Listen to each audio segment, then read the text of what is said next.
This is the Retrolight CM4. It's probably one of my proudest achievements and I worked on it with a good friend, so I thought today we'd have a quick look at it and talk about some of the lessons I learnt along the way. Having just completed my DIY UFO project in late 2020, I was looking for something new to start on. That's when Stoned Edge from the BitBuilt forums, who I will refer to as Ben from now on, reached out to me for help with his project. He was working on cramming a Wii into something the size of a Game Boy Advance SP, and after seeing how nice my previous CNC'd housings were, he wanted someone to make one on a CNC for him. His idea was good, but the design needed a lot of work before it was good enough to be machined. So over the course of a couple of weeks and countless hours of Discord voice chat, I stepped him through redesigning the housing with machining in mind. Since we'd become pretty good friends during the process, I ended up deciding to machine it for him too. I've chucked a link in the video description to the full video on his channel showing off his Wii SP. After working with Ben and seeing how much more advanced he was with his electronics and PCB design skills, I decided to try and twist his arm and get him to give me a hand on a new project in the hopes of picking up some of his skills along the way. Ben had never had any involvement with emulation or Raspberry Pis at this stage, but never one to turn down a challenge. He agreed. We documented the entire design and build process on the BitBuilt forums as we went.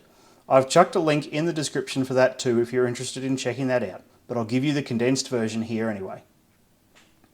Our aim was simple, to make the most professional Raspberry Pi based handheld we could manage. We decided on a Switch-Lite form factor as we both agreed it was a good sized compromise between portability and playability. I didn't have a Switch-Lite at the time, but using reference images from the internet and dimensions from Nintendo's website, I set out to copy the size and shape of their housing as best I could. For a display, we chose a 5-inch 800 by 480 RGB based display, as we knew there were open source display driver designs available for it, as we wouldn't have room inside the handheld for a dedicated display driver board, so we had to integrate it into our design. I ordered a couple of glass screen protectors and made sure the cutout in the housing was a good fit on them, so we could use them in place of the touchscreen since we didn't need a touchscreen. This was probably our first mistake, as I later learned that painting a black bezel on the inside of a screen protector is no easy task. Turns out glass screen protectors have some sort of silicon-like coating on the inside, making it nearly impossible to make anything stick to them. I wasted weeks and probably well over $100 just on glass screen protectors trying to nail the painting of the bezel, only to have the paint peel off as soon as I touched it or tried to stick them to the housing. I ended up just using plastic on mine. Ben eventually found a supplier in China that custom made him some glass ones, but the project was pretty much complete by that stage, so I never bothered to try and chase them up for mine. I machined two of the housings out of 6061 aluminium and polished them until there were no machine marks left, before sandblasting them in the hopes of getting a matte finish after anodizing. This was only the second thing I'd ever had anodized, so I didn't know a whole heap about it at that stage. Turns out this was probably our second mistake. The housings did indeed come back with a beautiful matte finish, but it was so porous feeling that it would feel like it was drying your hands out while you held it. It's a difficult feeling to describe, but it made them pretty uncomfortable to hold, so I ended up having to give them a spray with clear coat afterwards to stop the awful dry feeling. Since the housing was the thickness of the original Switch-Lite, we had to be very clever with how everything fitted in, including making custom machined heat sinks for the CM4 that fit in the tiny amount of room we had. The CM4 still hadn't been released yet, so we didn't know how cool it would run, so we assumed the worst and found a tiny little blower fan that could be fitted to keep it cool if needed. I never ended up fitting mine, as the CM4 turned out to be much cooler running than the full-sized Pi 4, but Ben still fitted his so he could run with an overclock. Inside the housing there are 3 PCBs, 2 for the controller halves and 1 main system board. I handled the controller as my first proper go at designing a PCB under Ben's direction, and Ben handled all the tricky stuff on the mainboard.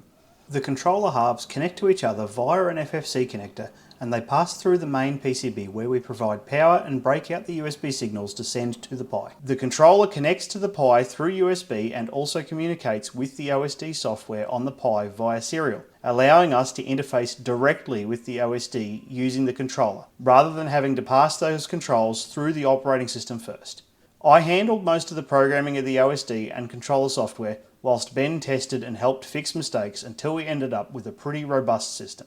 The main PCB wasn't without its challenges too. The first prototype boards were completely useless because I flipped the connectors for the Pi around the wrong way when I passed them on to Ben. One of the other problems we had was soldering the connectors for the CM4, as they are tiny and mostly obscured by the module when it's in place. We ended up needing to have those done on a pick and place machine as we weren't having any luck soldering them by hand. There were a few other problems too, and parts availability was starting to become a real problem by this stage as we were part of the way through the chip shortage. Ben managed to pull it off though, and eventually we ended up with a set of main boards with integrated display drivers, battery management, USB-C charging and data transfer, speaker amplifier, and even pass-through of the Pi's second HDMI output to an external port. At this stage, the project was pretty much complete. We made a few software tweaks as we discovered bugs, and Ben went on to build a dock with a little interactive display for his. Ben's built a handful more of them since then, but his original one that I machined for him actually got stolen from his backpack in a bar in Japan a little while ago. So if you do happen to ever see a green one of these for sale somewhere, make sure you let either Ben or myself know, as we'd love to have it back.